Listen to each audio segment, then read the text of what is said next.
And now we're honored to have Dr. Paul Quigley, Director of the Virginia Center for Civil War Studies at Virginia Tech, and the James I. Robertson Jr., Associate Professor of Civil War History. Dr. Quigley will speak briefly about the USCT and their place in history. Ladies and gentlemen, Dr. Paul Quigley.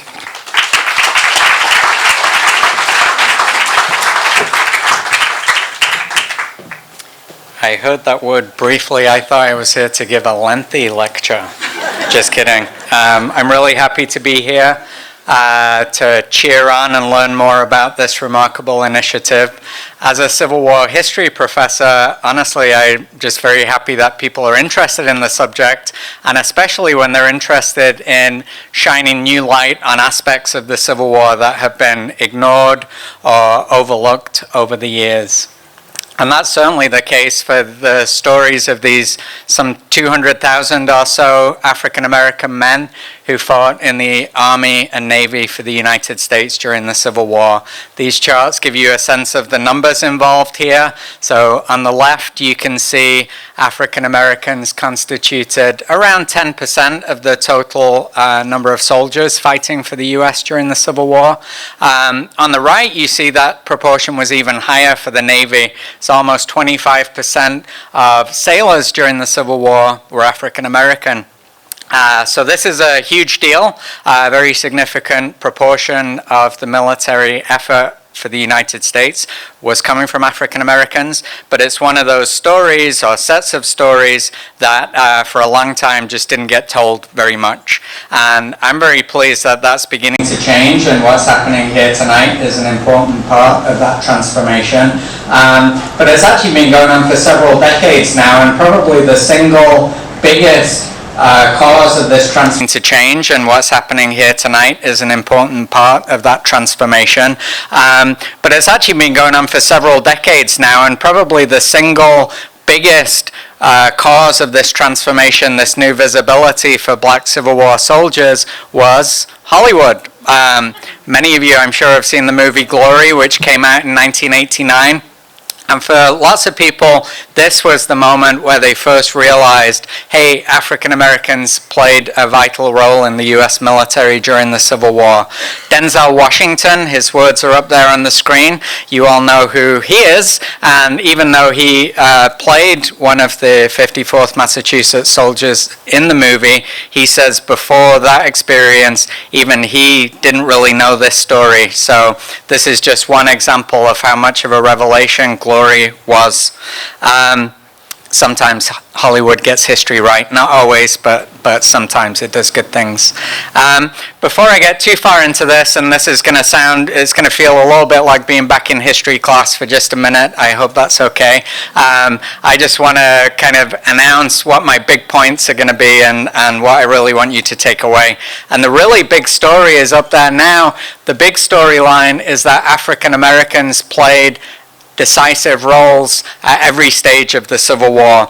This began before the Civil War, when they actually contributed to the outbreak of the Civil War by enslaved people resisting slavery, running away, forcing white American politicians to grapple with slavery as a political issue.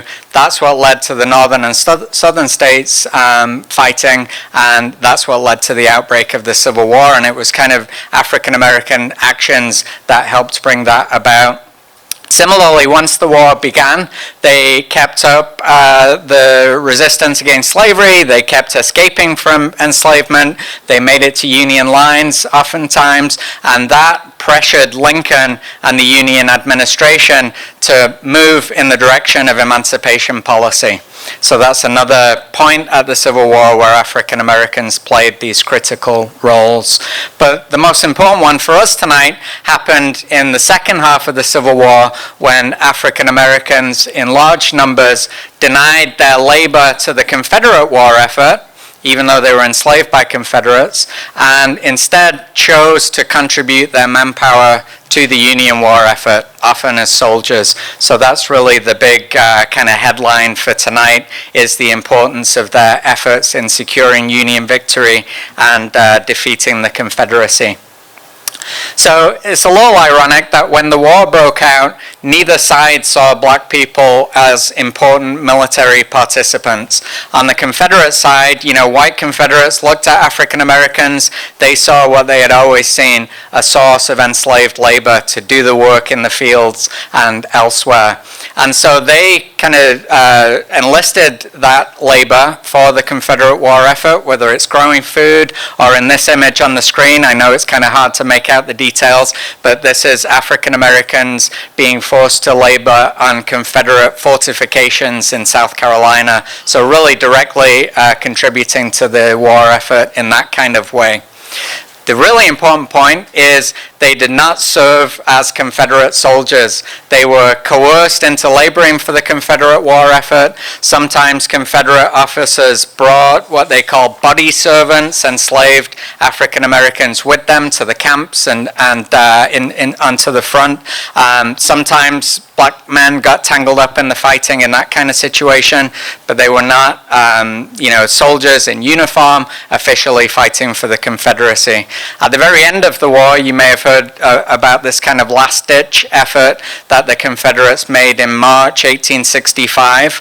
Staring defeat in the face, they're going to do everything they possibly can to avoid that. And that's the moment, the only time when Confederates decide, okay, maybe we need to take this step of arming black men and having them fight for the Confederacy.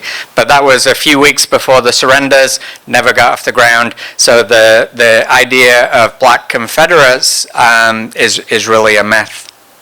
On the Union side, we've got a slightly different story, except to begin with, it's not as different as you might think, because at the beginning of the war, Lincoln, the other Union leaders, they're very much focused on preserving the Union as quickly, as smoothly as possible.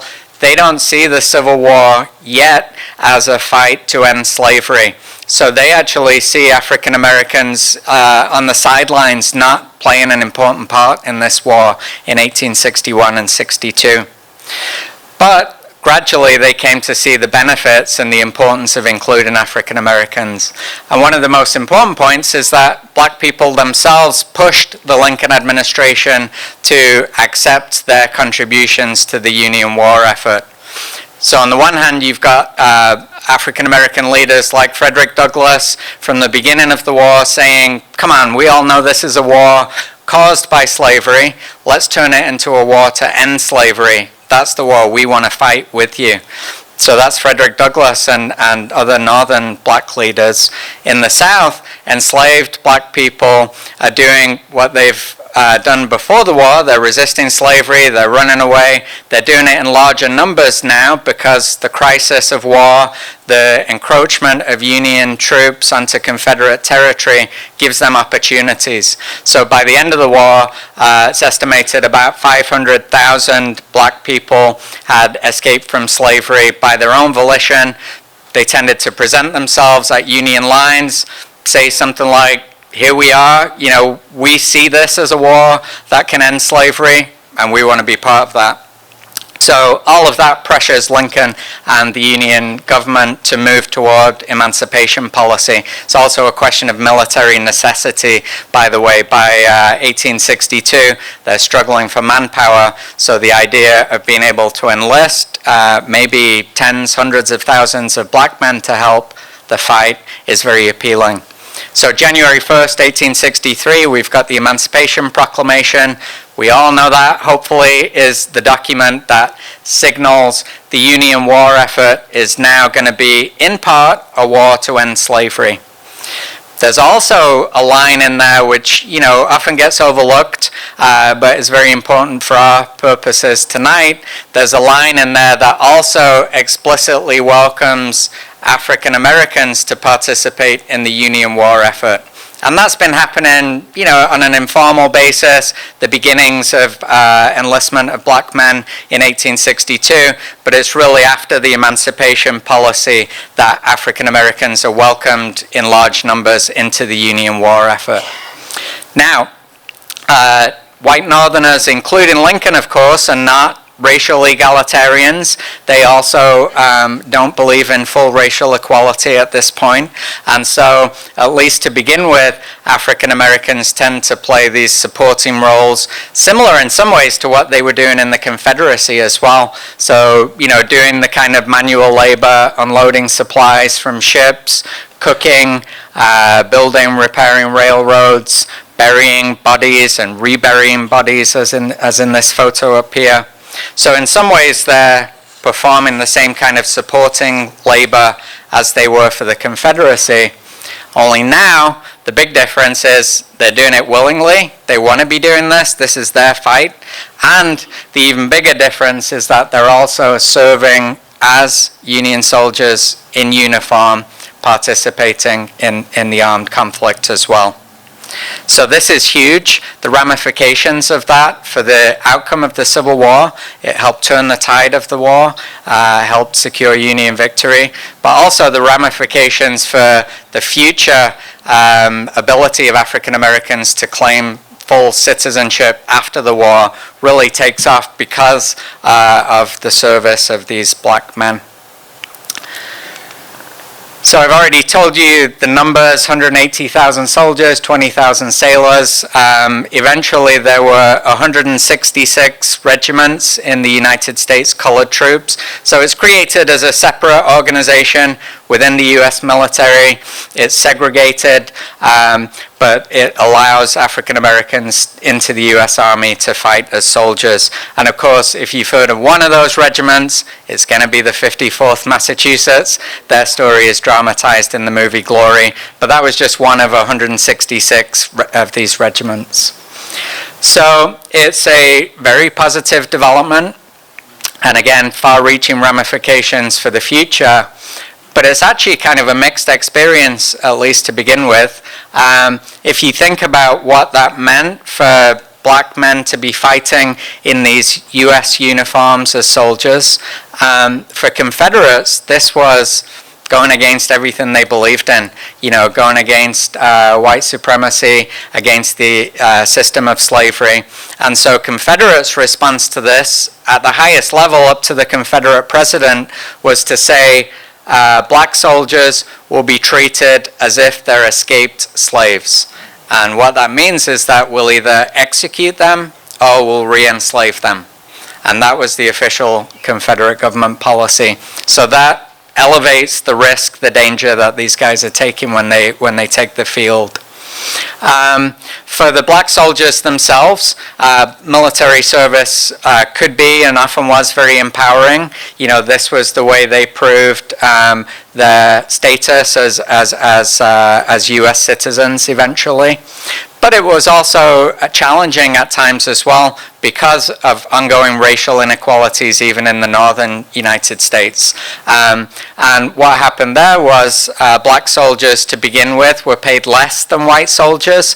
They were often not given the opportunity to fight in actual combat. They were relegated to supporting roles, to manning garrisons and even building fortifications, that kind of thing. So inequality was built into this system from the beginning.